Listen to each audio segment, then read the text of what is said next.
الحمد لله رب العالمين والصلاة والسلام على سيد المرسلين وخاتم النبيين سيدنا وحبيبنا محمد وعلى آله وصحبه أجمعين ومن تبعهم بإحسان إلى يوم الدين. با عرض سلام و درود فراوان خدمت شما بینندگان عزیز و آمدن ماه مبارک رمضان رو به همه شما عزیزان هم تبریک میگم پیشا پیش. و اما موضوعی که بسیار مهم هست، ماه مبارک رمضان و روزه ماه مبارک رمضان مثل بقیه عبادات دیگری که خداوند بر بندگانش فرض کرده است درمانی است برای دردهای مختلف قلبی و درونی و اجتماعی مسلمانان.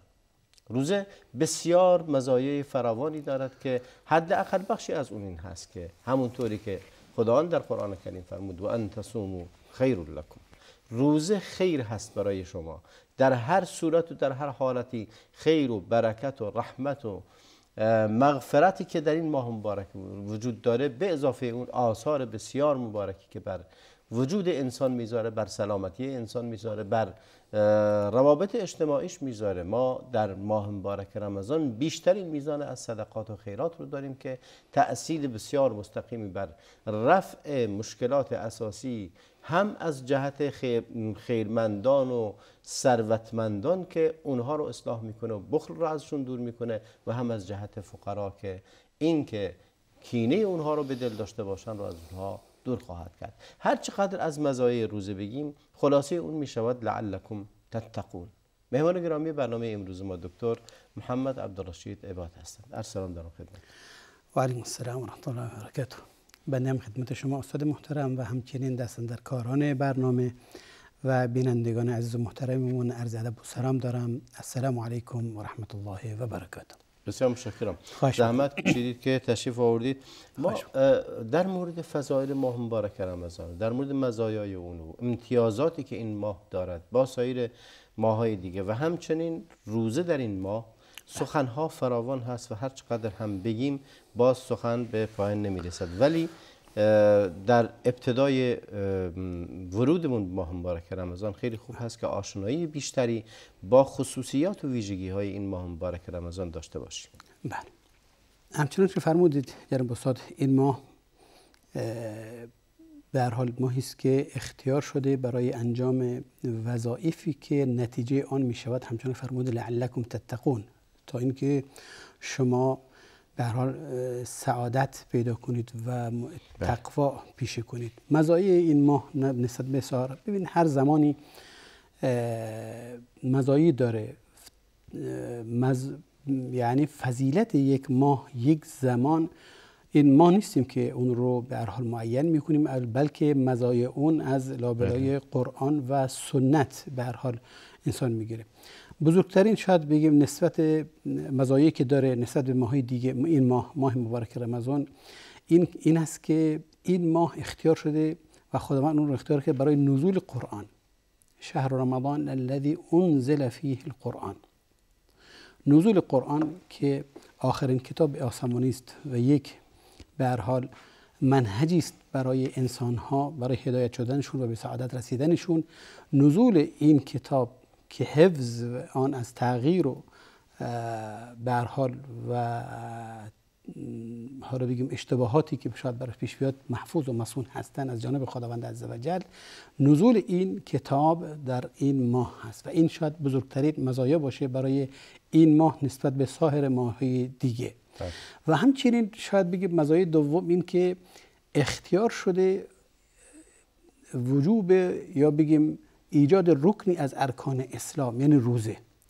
قرار گرفتن رکنی از ارکان اسلام در این ماه و اختیار این ماه برای انجام این عبادت، این شاید می شود گفت که یکی از مزایای بسیار مهمی است که خداوند اون رو اختیار کرده. میدونیم که اسلام به هر حال یکی از مبناهاش بعد از شهادتین و نماز و زکات روزه هست دیگه، و همچنین حج یکی از 5 ارکان است، یک رکنی از 5 ارکان است و این انجامش در اختیار قرار گرفته در ماه مبارک رمضان و این دومین مزایاست که در هست. و همچنین مزایایی که این ماه داره جناب استاد اسمش هست ماه غفران، ماه عتق و آزادی. آزادی از عبودیت به هر حال مال و اسباب و مشتهیات و همچنین آزادی افرادی که حکم به هر حال یا میگیم که حالا جهنمی هستند، حکم آزادی اونها گرفته شده. ماه عتق است. در حدیث است که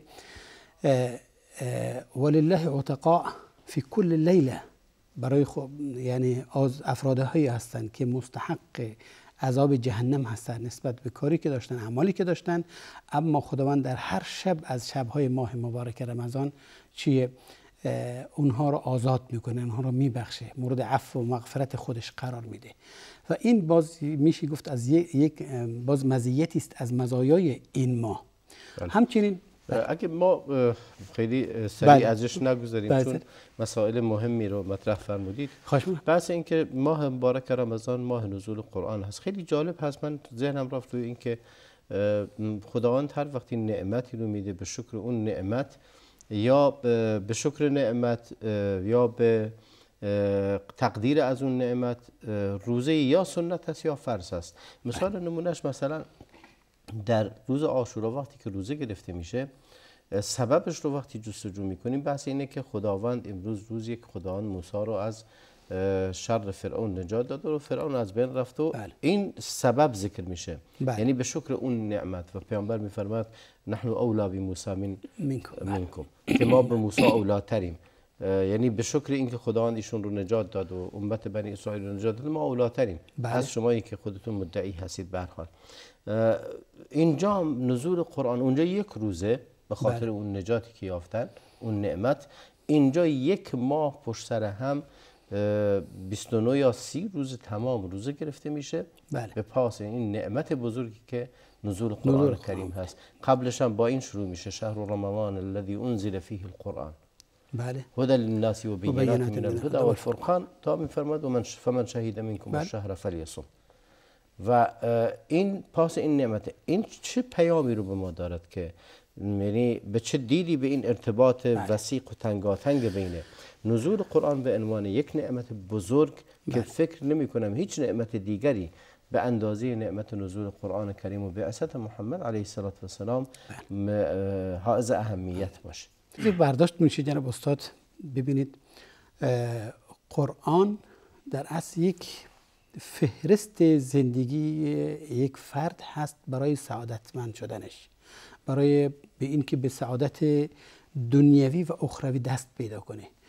و ببین یک وقتی یه بیوگرافی شما فرد باشه این و حفظ باشه و مسئول باشه از تغییرات و تبدیل و خداوند اون رو بر عهده گرفته باشه و چنگ زدن به این و حفظ همون این منهج از جانب خداوند عزوجل، آیا این یعنی وادار نمیشه انسان بگیم که آیا سزاوار نیست که انسان در مقابل این شکر بخواد همچنان فرمودید انسان عبادت خداوند رو انجام بده و به جا بیاره؟ بله، اینجاست که روزی گرفتن هرچند خود از این دیدگاهی که شکر باشه نگاه کنیم، مستحق انسان برای در همون ایام که این نزول پیدا کرده در اون زمان شکر خداوند رو به جا بیاره که این بیوگرافی که برای من شما در نظر گرفته و برامون نازل فرموده ما شکرشو به جا بیاریم.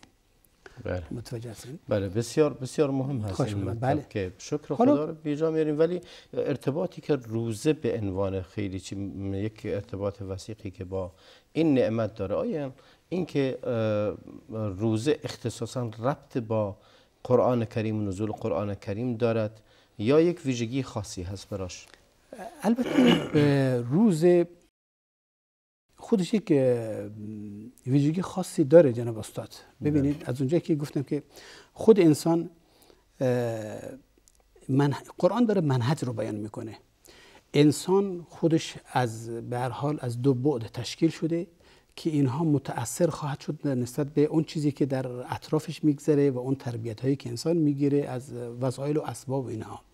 اینجاست که قرآن منهج رو معین میکنه و بیان میکنه و روزه انسان را میسازه، انسان را تربیت میکنه. زمان رمضان یک مکتبی است و منهجی که قرار داده شده و خطوط عریضه‌ای که به هر حال برای رمضان برای روزه گرفتن شده، این انسان رو تربیت میکنه به اون منهج صحیح و درستی که قرآن میخواد برای سعادت کردن یک انسان.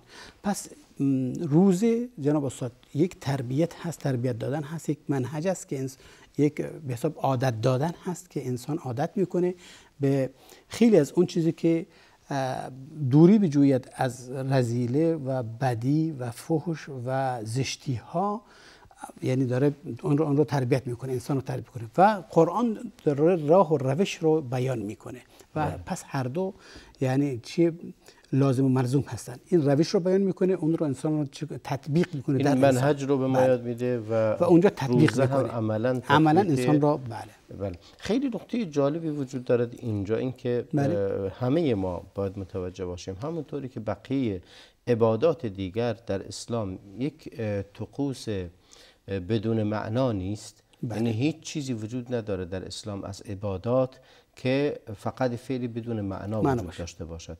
از اون جمله خود روزه گرفتن، یک ماه روزه گرفتن، این نیست که فقط به خاطر این باشه مردم نخورن و نیاشامن. بله. و لذا یک معنای بسیار عمیق وجود داره. به خاطر همینم خداوند فرمود لعلکم تتقون. بله. یک مقصدی وجود داره، یک معنای بسیار مهمی وجود داره و این ما رو وادار میکنه به این که همه مسلمانان وقتی که میخوان ماه رمضان رو شروع کنن آگاهانه شروع کنن. نه اینکه خب حالا توش افتادیم مردم میگیرن ما هم بگیریم، حالا رمضان اومد کی تموم بشه. و شاید خیلی از مسلمانان از این نقطه هم غافل باشن که این ماه چه ویژگی مهمی داره که انسان عادی رو که تقواش کم بوده تبدیل میکنه به یک انسانی که متقی است و در صف پرهیزگاران قرار میگیره. و چگونه این نقل و انتقال صورت میگیره، چگونه این تربیت مؤثر در ذات انسان ایجاد میشه به وسیله روزه. بله. جز که این ببین هر دو بعدی که انسان ازش، هم بعد اخلاقی و معنوی و هم بعد به هر حال جسمی و ذاتی رو سوق میده به اون طرفی که به هر حال اون چیزی که درش سعادت هست و موفقیت هست. ببین یه جایی رسول الله صلی الله علیه و آله میفرماید درباره اخلاقیات من لم یدع قول الزور والعمل به والجهل دروات زیاده هست، باز فلیس لله حاجه ان یدع طعامه و شرابه. یعنی روزی گرفتن در اصل این که انسان چیکار کنه از زشتی ها، از کج فکری ها، از ظن بد، از گمان بد، از بدگویی ها، از اعمال زشت و این چیکار کنه دوری کنه. نه تنها خوردن و نوشیدن و این هاست که انسان عادت کنه، نه این که فقط انسان از به هر حال از اعمال بد دوری کنه، بلکه از اون چیزی که معناست. ببین گمان بد نبردن، فکر بد نکردن، کلام بد رو در زبان نیاوردن، حتی در این هم داره چیکار میکنه، داره انسان رو عادت میده و انسان رو داره تعلیم میده به این روش، به این مسلک و به این منهج، تا اینکه همیشه در اینجاست که میگه که لعلکم تتقون. ببین جناب استاد روزه وقتی میفرمود لعلکم تتقون، در اصل میخواد بگه که روزه گرفتن خودش یک سبب، یک سبب، یک بابی است برای اینکه شما به مقصد برسید. بله. تا اینکه شما دست بیابید به تقوا. ذات ترک خوردن و آشامیدن مقصد اینا هم وسیله است. برای اینکه به یک مقصد مهمی برسیم و اون هم رسیدن به جایگاه تقوا است. اگه اجازه فرمایید توقفی بکنیم بقیه مطلب رو از جناب عالی بشنویم. بینندگان عزیز با ما بمونید، توقف کوتاهی میکنیم و برمیگردیم به استودیو.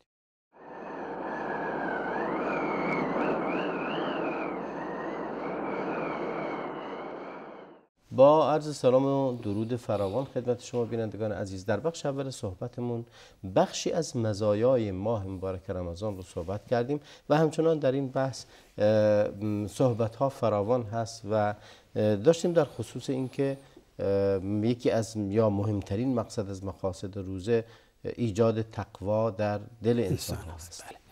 بله. عرض شد خدمتتون، ببینید منظور از تقوا یعنی این که انسان آماده بشه، آمادگی پیدا کنه با اون شرایطی که روزه داره، با اون دستوراتی که اسلام داده برای یک فرد که چگونه بخواد روزه بگیره، این را آماده کنه. تقوا یعنی چی؟ تقوا استاد یعنی از یک از علما پرسیدن که تقوا یعنی چی؟ فرمودن که شما در راهی که خار و خاشاک باشه رفتین گاهی گفت بله خب چیکار میکنین؟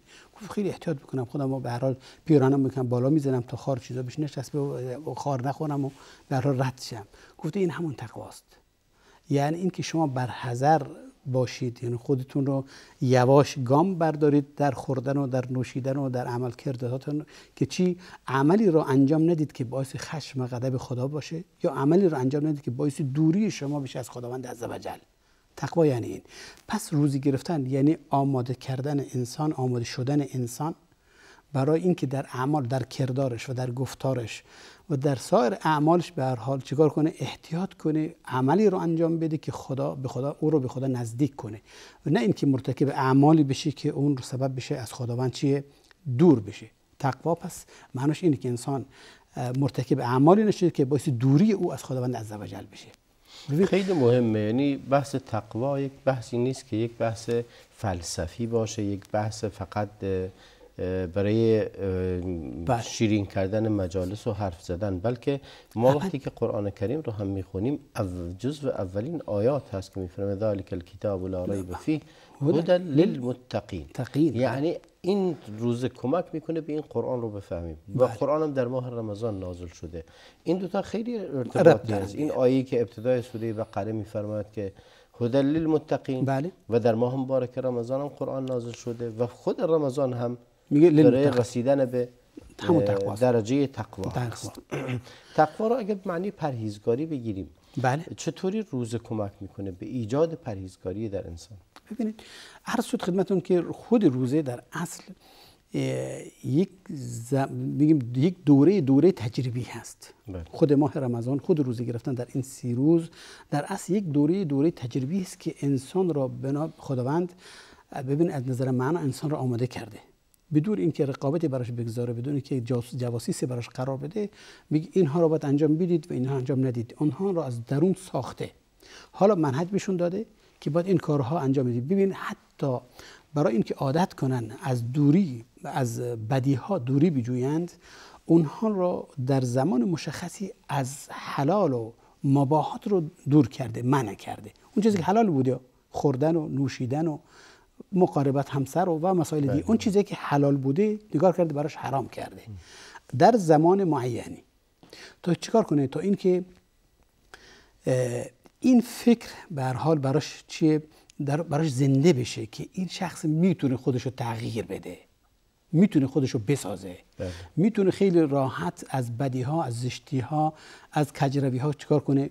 دور کنه. تا اینکه چیه؟ تا اینکه برسه به درجه‌ای که تقوا، تا اینکه همیشه ببیشه، همیشه به هر حال بر حذر باشه که اعمالش عملی نباشه که به اون رو از خداوند دور کنه، چیزی نباشه که باعث خشم و غضب خداوند بشه. این داره اون رو آماده میکنه. پس رمضان در اصل یک مدرسه هست که ایشون درش دوره میگذرونن، این دوره 30 روزه که این آمادگی پیدا کنه در طول حیاتش چیکار کنه؟ بدونه و اعتماد داشته باشه به نفسش که میتونه خودشو تغییر بده، میتونه خودشو بسازه، میتونه روش زندگی کنه که باعث سعادت خودش باشه و باعث رضایت مردم و سپس باعث رضایت خداوند عزوجل باشه. بله. و تمرین طولانی 30 روزه برای ترک خیلی از گناهانی که قبلا کرده یا جزء نتایج روزه هست. حتی عادات بدی که قبلا داشته، حتی اگه در سطح گناه هم نبوده، ترک کردن اینها اون رو تمرین میده به اینکه بتونه بعدم نفسش رو کنترل کنه. ما چیزی که از جمله چیزهایی که خیلی مهم برای بشر خوردن و آشامیدنه، یعنی یکی از ملذات بسیار مهم.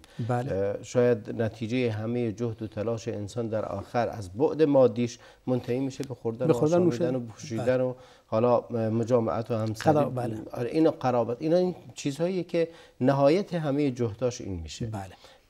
ولی در ماه مبارک رمضان این ممنوعه، در حالی که حلالش هم ممنوعه، حرام که اون به جای خود، حلالش هم ممنوعه. 30 روز این ممنوعیت رو تمرین میکنه، این رو عادت میده که بتونه جلو این نفس رو بگیره.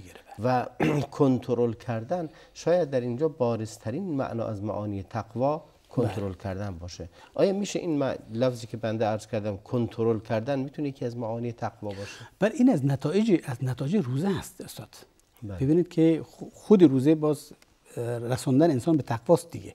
پس طبیعی است که اون چیز فرمودید خود معنی تقوا یعنی بازداشتن نیست، کنترل کردن از معانی تقوا هست. بله. از معانی تقوا معانی داره، معانی متعدد داره، پرهیز کردن. بله. این اصل معناش پرهیز کردنه و همین انسان رو باز می‌داره. بله. ولعلکم تتقون. بله، بسیار مهم است تقوا. بله. و در قرآن کریم هم بسیار به اون پرداخته شده، هم از اوصاف متقین گفته شده، هم از راههای رسیدن به تقوا گفته شده و ما بینندگان رو تشویق می‌کنیم به اینکه برن در این باره، مخصوصا در ماه مبارک رمضان که ماه قرآن هست، به اون بپردازن. میرسیم برمیگردیم به بقیه مزایای دیگری که در ماه مبارک رمضان هست. چند تا مطلب رو جناب عالی اشاره فرمودید، من تکرار میکنم که بیننده ها این رو بدونن. بله. از مزایای مهم این ماه این است که ماه قرآن هست. بله. در این ماه مغفرت و بخش و رحمت هست. بله. و ماهی است برای رسیدن به تقوا. بله. و دیگر مزایای دیگری که اگر بزرگترین مزیتی که وجود داره که باز ببین همون ماه نزول قرآن در این، ببین خداوند این رو در این ماه قرار داده که همون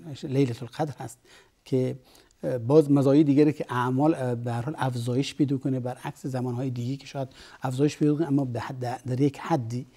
و همچنین ماه جود هست، ماه کرم هست، ماه صدقات هست، ماه بر هست، نیکی هست. اشاره فرمودید به بحث اینکه قرآن در ماه مبارک رمضان در شب‌های قدر نازل شده. بله. آیا میتونیم بگیم ابتدای بعثت رسول الله علیه السلام هم در همین ماه هست؟ خلاف بین علما و مشهور بر این هست که بعثت رسول الله صلی الله علیه و از این ماست، اما آیا ظاهر قرآن کریم همین رو نمیگه؟ ظاهر قرآن همین رو میگه. بله. اصل میگه چون میفرماید ما بله. با نزول قرآن بعثت شروع شده. اینجاست که علمایی که میگن که بعثت رسول الله 6 ماه قبل از این بوده و اون ایام رویایی که براش می اومده اون رو میدیده، این همون مقدمی برای بعثت بوده، اون رو جزء بعثت حساب میکنن. اما قول راجح و مشهور اینه که زمانی که قرآن نازل شده و همون سوره اقرا که در غار حرا بوده، به هر حال ابتدای نزول وحی همون بوده و بعد از اون دیگه به هر حال این حرکت شروع میشه به صورت اصلی و رسمی و دقیق و درستش همینه که در ماه مبارک رمضان بعثت رسول. پس میتونیم بگیم یکی دیگه از مزایای ماه مبارک رمضان بعثت رسول الله صلی الله علیه و آله. بله. بله بسیار کاملا درست هست. پس اینم یکی دیگه از مزایا هست. بله، یکی از مزایاش بله همراه با نزول قرآن بعثت رسول الله صلی الله علیه و سلم باز میشه گفت که ما معلم ماست به هر حال و ما تابعشون هستیم و طبعا این افتخاری است که برای امت نعمت بزرگی برای انسانیت، برای انسان نه برای مسلمان. این خیلی مهم هست این تصحیح این موضوعی که اینکه هم مسلمانان آگاه بشن از اون بعضی از روایات یا اقوال دیگری که وجود داره قبل از این بوده و در ماه فلان بوده که بدون در خود ماه مبارک رمضان بوده و بدون اینکه انسان خودش رو وارد اختلافات آراء مورخین یا حتی راویان و خلاصه صحیح رو در نظر بگیره، بله انسان بیاد سراغ اون چیزی که واقعا خود قرآن کریم صراحتاً به این بیان کرده و فرموده است. بقیه مسائل دیگه حاشیه از وقتی اصل اینجا بیان شده. بله. شکر. و همچنین عرض شد که به هر حال این ماه تلاوت قرآن هست. می‌بینیم که مردم به هر حال در این ماه کارهاشون رو میذارن که علما امام مالک درسش رو تعطیل می‌کرده به خاطر برای قرآن خوندن در این ماه. جبریل امین هر شب بر رسول الله صلی الله علیه و آله وارد می‌شده و نازل می‌شده و با رسول الله صلی الله علیه و قرآن مدارسه می‌فرمودند و می‌بینیم که حالا مردم و مسلمانان در ماه مبارک رمضان چقدر رو میارن به قرآن. معمولا اگر بپرسید از افراد که قرآن چقدر میخونید، حالا به هر حال خیلی کم هستن که بگم من روزی جزء میخونم یا روزی نصف جزء میخونم، اما وقتی که ماه مبارک رمضان میشه میدونی که میگی که من حالا چند ختم کردم در این ماه. و این از مزایای ماه مبارک رمضان هست که مردم به هر حال روی میارن به قرآن، هرچند که قرآن انسان همیشه باید انسان باشه، انس داشته باشه، همیشه باید بخونه به هر حال، نباید انسان فقط رمضانی باشه. اما می‌بینید که رمضان باز ظاهرا آثار خاصی داره و همچنین شاید بگم دلیلش هم همین باشه که جبریل امین اگرچه با رسول الله صلی الله علیه و همیشه نازل می‌شده و قرآن می‌خونده، اما مدارسه قرآن از اول تا آخرش تا اونجا که بوده در ماه مبارک رمضان و هر شب نازل می‌شده. من برمیگردم به یه نکته‌ای چون یادم اومد این مسئله و اونم بحث تجلی تقوا در رفتار انسان عملاً بله. این رو ممارسه کنه، این رو تمرین کنه که بهش برسه، نه تنها بلکه فکر کنه که همین که روزه میگیره، غذا نمیخوره، آشامیدنی نیست، مجامعت و مقاربت نیست، دیگه تموم شده. خود به خود تقوا حاصل میشه. در حالی که امروز یکی از شاید بدترین اموری که انسان به اون اعتیاد پیدا کرده مسئله این مواقع تواصل اجتماعی، گوشی های تلفن هست که چقدر وقت کش هست. و این ماه چقدر وقتش مهمه که انسان اون رو از دست نده. هر کسی یک گوشی تلفنی دستش هست و این گوشی تلفن شاید یعنی اگر هر کسی بتونه اون میزان وابستگیش رو به این گوشی کم کنه، به جاش میتونه قرآن کریم بیشتر. یکی از دزدهای وقت انسان و عمر انسان همین مسائل هست. وقتی که وارد یک پیجی میشی، به یه پیج دیگری، به پیج دیگری و این خبر، اون یکی خبر، حالا اگر چیزای بد رو نبینی، چیزای خوب رو ببینه یا فقط اخبار رو مطابقه کنه، میبینیم ساعتها وقت از انسان میبره که در این همین ساعتها میتونه خیر فراوانی برای قیامتش، برای دنیاش، برای صحت و سلامتیش و برای اهل و خانوادهش بذاره. امروز چقدر وقت صرف این میشه؟ ما در هر خانواده‌ای که میری، تعداد افراد خانواده تک تک هر کدوم یکی گوشی دستشونه، اگه هر کدومشون حداقل 3 ساعت 2 ساعت 3 ساعت این وقتشون رو بگیره، میبینیم چه وقت هنگفتی میشه. گفته شده که به هر حال حالا این مطلب پردازیم، گفته شده که هیچ وسیله به هر حال برای حتی که اون چیزی که درست شده برای قتل و کشتار جمعی اینقدر اثر سوء نداشته به اندازه‌ای که این موبایل ها و این وسایل امروزی داره. بله. زیرا که اونها به هر حال خب شاید در یه منطقه افتاد و چند نفر رو بکشه و چند نفر از بین ببره، اما این عالم رو به خودش مشغول کرده و وقت اونها رو کلا زده. انسان رو از بین میبره، وقت و عمر انسان رو از بین میبره. مثلا زندگی یعنی چی؟ تمام انسان وقتی که یک انسانی حالا فوت میکنه، زندگیش میگن تموم شده. بله. 30 سال 40 سال 50 60 تا 70 سال عمر کرده. بله. الان این چقدر وقت میگیره هر روز از ما؟ از 24 ساعتمون فرض کنید 5 ساعت 4 ساعت 3 ساعت وقت میگیره. این 3 ساعت وقت رو حساب کن در نهایت 70 سالگی، ببین چقدر شده. بله. و چقدرش حالا باید غیر از اینم که بار اگر صرف امور خلاف شرع یا اموری که شر رو بدهست شده باشه، اون وقت باید جواب قیامت هم باز پر سرش میاد که باید جواب بدیم. ثم لتسألن یومئذ عن النعیم. این از نعیم، عراقی نعیم هم سوال ازش میشه و باید همه رو جواب داد. گرچه این وسایل خوبی هستن، میتونه خدمت‌های زیادی رو به بشریت کرده، ولی در این حال دارای مضرات و بدیهای هست. مثل همه چیزای دیگه. ما حسب استعمالش میگن شیرینی خیلی خوشمزه، شکر دیگه خیلی خوشمزه است. شیرینی خوشمزه است اما چقدر مضره و ضرر و زیان اون چقدره. پس باید انسان مواظب باشه، از همین شیرینی هم باید به یه اندازه‌ای مصرف کنه. توقف دیگری میکنیم، برمیگردیم خدمت شما. بینندگان عزیز با ما بمونید، توقف کوتاهی میکنیم و ادامه مبحث رو در خدمت دکتر خواهیم داشت.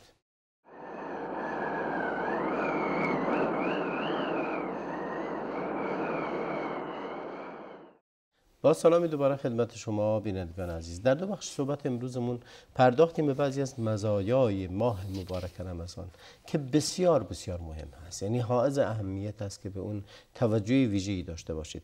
جناب دکتر، ما در ادامه صحبت قبلیمون یکی از مسائل بسیار مهمی که در تحقیق تقوا کمک میکنه، باید عملاً وارد بشیم، این تقوا رو ایجاد کنیم. بله. تنها اکتفا نکنیم به خوردن و ترک خوردن و آشامیدن. اتفاقا اولا اگر شما توجه بفرمایید به حدیث رسول الله صلی الله علیه و آله، من لم یدع قول الزور، یعنی فاعلش خود همون منه دیگه که برمیگرده به من. یعنی اون فرد اگر این کار نکنه، اینطور نیست که پس روزه به مجرد روزه گرفتن یعنی الزاما اینطور رو که انسان بشه دید مثبت. نه خیر، چون چیزی نیست، بلکه برمیگرده این به من، اون کسی که این کار رو نکنه، کسی که قول زور رو رها نکنه، کسی که شهادت زور رو رها نکنه. درسته؟ اینجا جوابش هم اتفاقا داده که چی؟ لیس لله حاجه فی ان یدع طعامه و شرابه. پس خداوند نیازی نداره که من و شما اون چی حلاله بر خودمون حرام کنیم. پس معناش اینه، مفهومش اینه، اینو میخواد برسونه که یعنی تربیت دادن.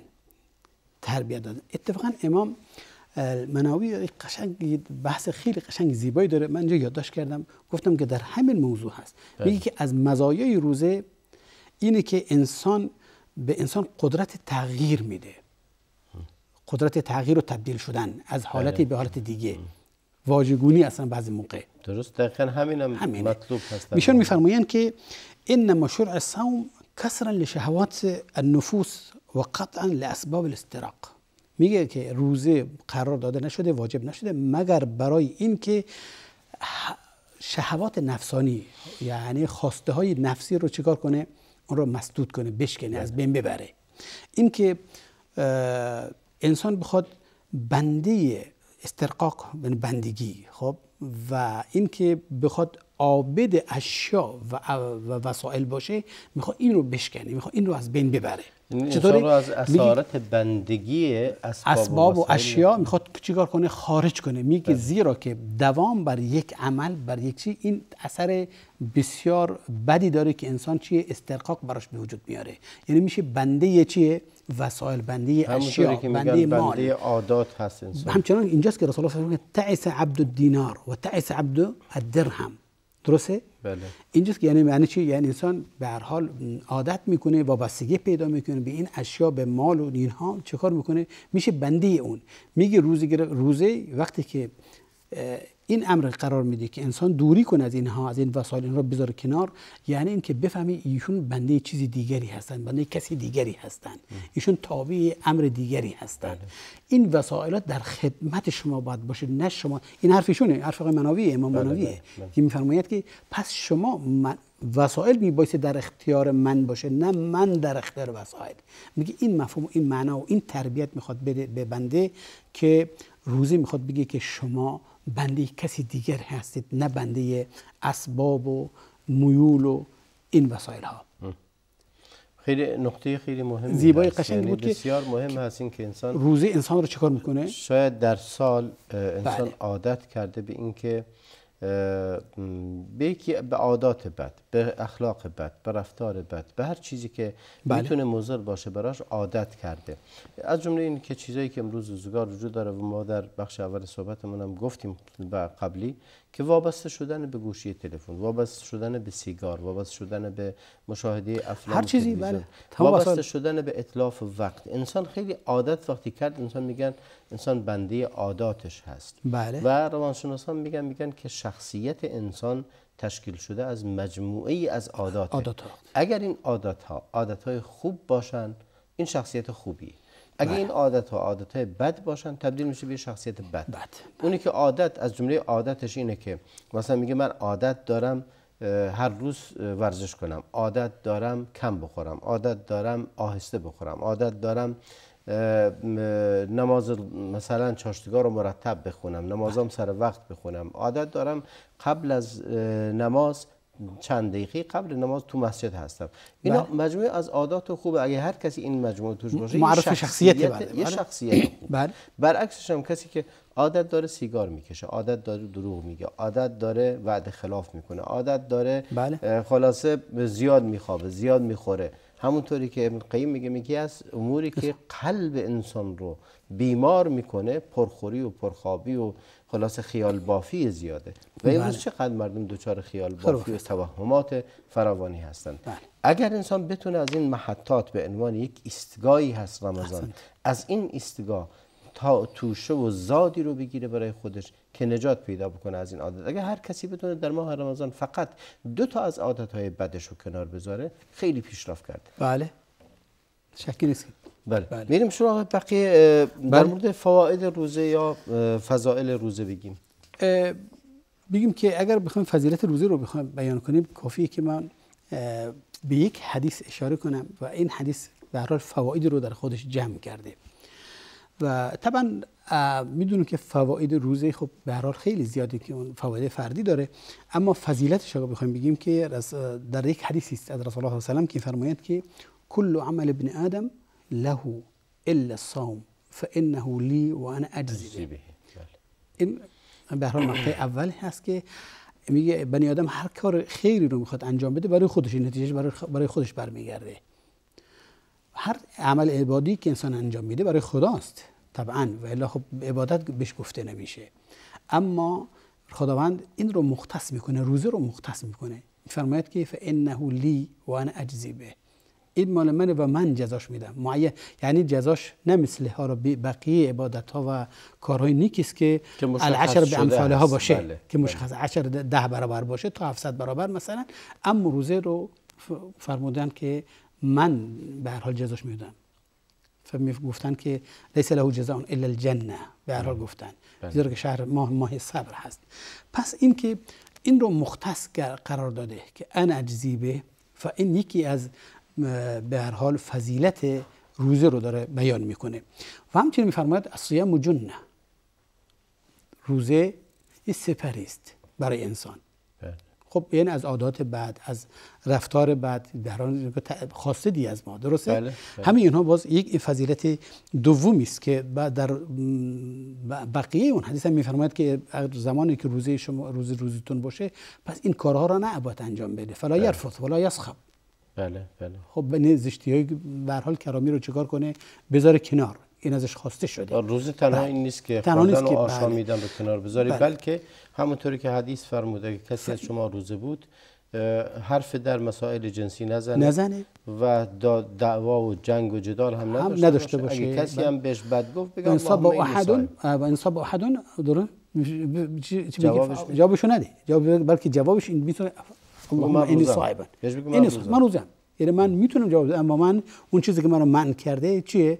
مشغول بودنم به همون روزه هست. این باز از مزایای روش‌هایی است که والذی نفس محمد بیده صلی الله علیه و سلم میفرماید که ان لخلوف فم الصائم اطیب عند الله من ریح المسک. این باز گفته بودن از فضیلت روزه هست که این به این درجه هیچ عبادت نرسیده مگر اون چیزی که بین من و شما به هر حال بدید کره میشه میکنیم، بدمون میاد ازش، مثلا خب بوی دهن از این مسائل. اما این که از آثار یک عبادت هست که خداوند اون رو خواسته و اون رو برای خودش مختص قرار میفرماید که این باز در نزد عرش خداوند عزوجل چیه؟ چون آثار عبادته ارزش خاص خودش رو داره. یعنی این در واقع بیان مقام روزه هست. وگرنه در اصل این هست که بوی خوش رو خداوند دوست داره. طبیعی، بله. و پیامبرم همچنین، ملائکه نه کرده دیگه از حضور در نماز بدون مسواک حتی. بله. تا این حد، یعنی ببین عطر زدن مثلا، ببین فانا طیب ولا طیبا، فخداوند پاکی و اینها خوشی رو چه خوشبویی رو دوست داره. اما میخوام چون آثار عبادته میخواد افتخار اونجا به هر حال ارزش قائل باشه در بین ملائکه در سما که چیه؟ این از آثار عبادت تمسک یک بنده است به اوامر کی الهی. و از مزایای دیگری است که برای روزه‌داران باب خاصی در نظر گرفته در جنت که باب ریان هست که فقط صائمون از اونجا وارد میشن و کسی دیگه از اونجا حق نداره وارد بشه. این مختص افرادی است که چیه؟ اختصاص داده شده به کسانی که اهل روزه هستند. بله. آیا مقصود از این روزه‌داران روزه رمضان هست؟ نه خیر، عموم روزه هست. عموم روزه هست. بله. چون اگر روزه رمضان باشه اصل این هست که همه مسلمانان روزه رمضان رو میگیرن. بله. پس اونجا احتمال کسانی که زیاد روزه بدن صائمون فرمود. بله. لفظ صوام رو به هر حال و صائمون رو به کار بردن کسی روزه میگیره. امید هست که کسی که فقط اکتفا میکنه فرایض هم اینو داشته باشه علی کل حال. امید که شامل حال همه بشه. بله. کرم و لطف خداوند بسیار فراوان است. احسنت. و این که باز رمضان تا رمضان چیه کفاره هست. یک سوال اینجا پیش میاد در باب این که دروازه اسمش ریان هست و به روزه‌دارا گفته میشه بیان از این در وارد بشن. مهم وارد شدن به بهشته. بله. از هر دری وارد به یه بار وارد میشه. خب دوباره یک آدم فرض کن روزه‌دار هست، نمازخون هست، با تقوا هست، خلاصه از یکیشون وارد میشه. اگه 100 تا در هم ازش بخوان بیا وارد بشه از یکی وارد میشه. بله. اینجا چه معنایی در این وجود داره که در احادیث هم تاکید این شده که مثلا بعضیا هستن که از همه درهای بهشت باید وارد بشن؟ بله. یعنی ازشون دعوت میشه. بله. بعضی موقع خودمون مهمان میشیم در یک به هر حال یکی از هتل ها و فنادق به هر حال مشهور بالا جهان. درسته؟ درهایی داره که انسان وارد میشه، اما ببینیم که به هر حال صاحب دعوت یا افراد خاصی که داره از یک در پشت میبرنشون، یا بگیم کبار شخصیات دیگه. درهای مخصوصی است که به هر حال حالا مجللتره، هر کسی رو نمیدنه. درسته که به همون قسمت وارد راه پیدا میکنه، اما به هر حال در استقبال و در وسایلی که به کار بردن برای استقبال و این چیزها دیگه به هر حال آبتابی بهش دادن که هر شخصی رو از اون در رو نمیذارن. گویی این که به طرف میگن تو ویژه‌ای، تو خاصی و این در همین احترام و تقدیر و خلاصه لذتی وجود داره که که در این که با همه وارد بشی از هر دری که شد و هر جا که راه بد دادن وارد بشی خیلی متفاوت‌تره که این به صورت ویژه وارد میشه، از در ویژه وارد میشه و حالا مثلا در فرودگاه هم میگن این دروازه ویژه مثلا شخصیتان بزرگ و برجسته هست، همه رو از اونجا بازدید نداره، تفتیش نداره، نمیدونم هیچ کدوم از اینا رو نداره، مهر پاسپورت نداره و مستقیم وارد میشه بدون توقف، هیچ کس جلوشو نمیگیره. خدمهایی در اختیارش هستن که کاراشو انجام بدن و وسایلشو میگیرن. به هر حال حتی پاسپورتش دست خودش دست اونهاست که به هر حال ازش استقبال میکنن. این استقبالی که از اینها میشه ویژه و خاص. معنی این حدیث این هست. معنیش بسیار که برای مثال زنده هست که انسان به هر حال بهتر فکر کنم به هر حال این فقط برای تقریب معانی هست، وگرنه اون چیزی که اونجا وجود داره قطعا شبیه و نظیر نداره در این دنیا. بلا شک. ما لا عین رأت ولا اذن سمعت ولا خطر على قلب بشر. در این بهش چیزایی وجود داره نه شنیدی تا حالا، نه دیدی، نه حتی به فکرت هم نرسیده. یعنی با تخیل هم انسان نمیتونه اون رو درک کنه، اینقدر عظیم و خوب هست. بله میفرمایید. باز اگر بخوایم باز در اهمیت و فضیلت روزه بگیم که رسول الله صلی الله علیه و در یک حدیث میفرماد من صام رمضان ایمانا و احتسابا غفر له ما تقدم من ذنبه. بله. و من قام رمضان ایمانا و احتسابا غفر له ما تقدم من ذنبه. این مزایایی و فضایلی است که برای این ماه در نظر گرفته شده که روزه کسی که روزه رو به هر حال بگیره از روی ایمانی که داره به خداوند عزوجل و این که نتیجه حسابش رو بذاره برای قیامت و این امید داشته باشه، طبیعی است که خداوند گناهانش رو میآمرزه. اما این گناهانی است که بین او و خداوند عزوجل باشه، نه گناهانی که بین او و دیگر برادرانش و بندگان. یعنی اگر ظلمی بر کسی کرده باشد هیچ عبادتی کفاره اون نمیتونه باشه، چون حق است. حق باید ادا بشه به صاحب حق. یعنی حتی نماز، حتی حج نمیتونه کفاره گناهانی باشه که ظلم بنا خلق الله کرده. بله. خیلی این نقطه خیلی مهمی هست. چون خیلی‌ها فکر میکنن با رفتن حجشون مثلا شستشو شده برمیگرده، مثل این که روزی که ما از مادر متولد شده، در حالی که برگردنش حقوق عباد است، حقوق بندگان خدا وجود داره. از حضورتون بسیار متشکرم جناب دکتر محمد راشد عباد از اینکه قبول زحمت فرمودید و از شما بینندگان عزیز که این لحظه با ما بودید بسیار متشکرم. تا برنامه دیگر، فرصتی دیگر، همه شما عزیزان و خدا بزرگ میسپارم و صلی الله و بارک علی نبینا محمد و علی آله و صحبه اجمعین.